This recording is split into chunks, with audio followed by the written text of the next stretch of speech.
Dari ribut para pengacara kasus mafia skincare, sidang lanjutan aktor Jonathan Frizzy atau Ijong kembali digelar di Pengadilan Negeri Tangerang kemarin.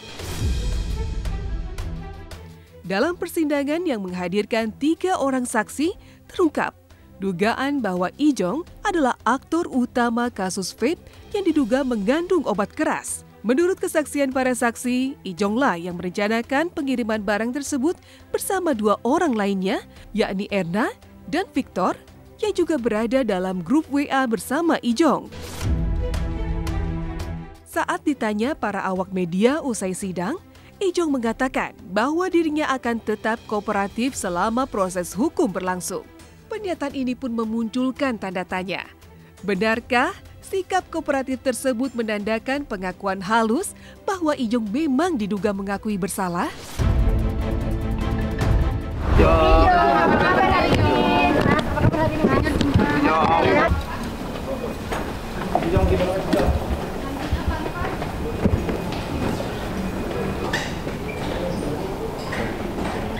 Memang untuk dalam hal perencanaan dalam grup berarti itu memang aktor utamanya 2 orang ini ya. Siapa itu aktor utama? Evan dan Ijong. Aktor utamanya 2 orang ini ya. Evan dan Ijong. Nih, Bang Jong. Sebentar, Bang Ijong. Udah, jangan maju. Jangan maju. Ya, kita kooperatif aja, doain. Aku pokoknya menjalin hukum ini kooperatif. Apapun informasinya nanti sama pengacara yang udah. Kabarnya gimana hari ini? Ijong dan Evan merupakan aktor utama dalam grup ini. Itu kan hanya kesimpulan dari hasil interogasi dan membaca WhatsApp dari polisi. Yang membuat grup WhatsApp ini dengan inisial WhatsApp grup berangkat ini adalah JF. Di dalam grup inilah kemudian dilakukan proses untuk membahas dan mengatur zat etimeted ini dari Malaysia ke Jakarta. Di sisi lain, pada 11 Agustus lalu, anak kembar Ijong, Zack dan Zoe baru saja merayakan ulang tahun mereka yang ke-11 bersama sang mama, Dena Devanka, yang sudah menjadi mantan istri Ijong, di tengah kenyataan pahit Papa Ijong sedang mendekam di penjara. Ya, perayaan ulang tahun kali ini terasa cukup miris karena tidak ada sosok Ijong yang biasanya membuat suasana ulang tahun penuh kemeriahan dan sukacita. Seperti tampak dalam video-video momen perayaan ulang tahun anak kembarnya di tahun-tahun sebelumnya, di mana kebahagiaan pun tumpah ruah. Meski begitu, Ijong mengaku tetap memberikan ucapan selamat ulang tahun kepada buah hatinya melalui sambungan video call dari dalam sel. Yang tentu saja momen singkat itu menjadi pengobat rindu sekaligus bentuk perhatian Ijong sebagai seorang ayah, meski terpisah jarak dan keadaan.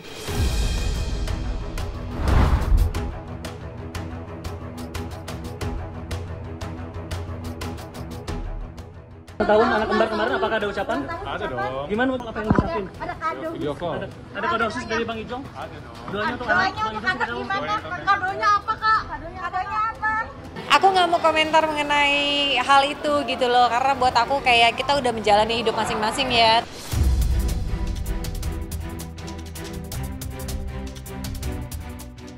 Tak hanya panas sidang Ijong, berikutnya ada sidang Fadel Bajideh yang datangkan saksi rahasia. Kasus dugaan asusila terhadap anak Nikita Mirzani, LM, dengan terdakwa Fadel Bajideh kemarin kembali digelar di Pengadilan Negeri Jakarta Selatan dengan agenda mendengarkan keterangan saksi dari pihak terdakwa. Namun sebelum sidang dimulai, ada hal menarik yang diungkap pihak Fadel. Saat ditanya mengenai agenda sidang, pihak keluarga justru mengisyaratkan adanya saksi kunci yang identitasnya sengaja dirahasiakan. Langkah merahasiakan identitas saksi ini disebut sebagai strategi tim kuasa hukum dan keluarga Fadel, dengan harapan kesaksian tersebut bisa meringankan posisi terdakwa. Keluarga besar Bajideh pun optimis saksi yang akan dihadirkan itu bakal memberikan keterangan penting dan bahkan berpotensi menggemparkan jalannya persidangan. Nanti tanyakan kau ya, kayaknya masih rahasia ya. Nanti kita nggak tahu, tapi yang pasti semoga semuanya lancar hari ini. Gitu aja sih. Artinya saksi ini meringankan dari Fadel. Mudah-mudahan. Bismillah. Ya tidak asing mungkin ya buat para teman-teman awak media juga. Nggak asing lah. Pokoknya nanti lihat aja. Bela ya Del. Semoga bismillah. Insyaallah. Insyaallah.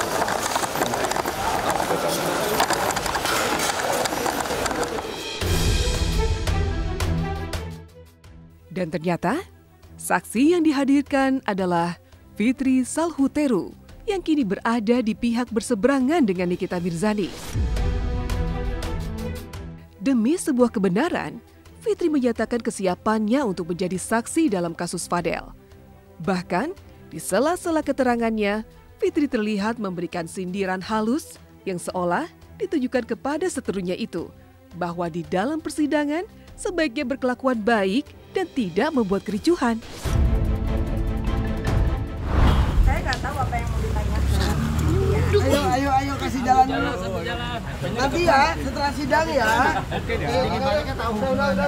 Betul, saksi yang tidak berpihak menjelaskan apa yang sebenarnya terjadi. Boleh kasih jalan, kita mau mulai sidang dulu ya. Kan saya sebagai warga negara Indonesia yang baik, kalau ada yang minta menjadi saksi dan kalian harus berkelakuan baik di ruangan sidang. Selalu baik. Di area sidang itu kata tadi malam ya. Insya Allah ibu tahu anak ibu.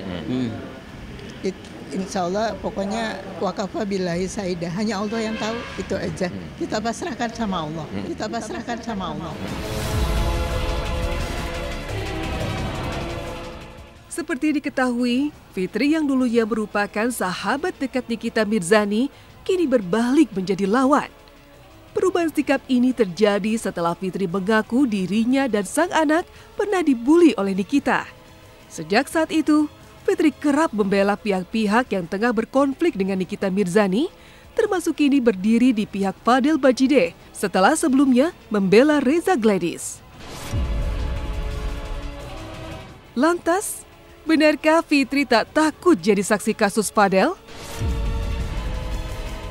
Kenapa saya harus takut? Apa alasannya saya harus takut? Saya kan tidak melakukan apa-apa. Saya kan memberikan keterangan yang memang diminta untuk saya berikan keterangan yang saya tahu. Ini kan mengenai anak ya. Ini mengenai anak. Jadi pesan saya pokoknya sekali lagi, terserah urusan saya sama ibunya seperti apa, tetapi anak jangan dilibatkan. Saya berdiri di sini untuk dua-duanya, untuk anak remaja yang bernama Laura dan untuk Fadel.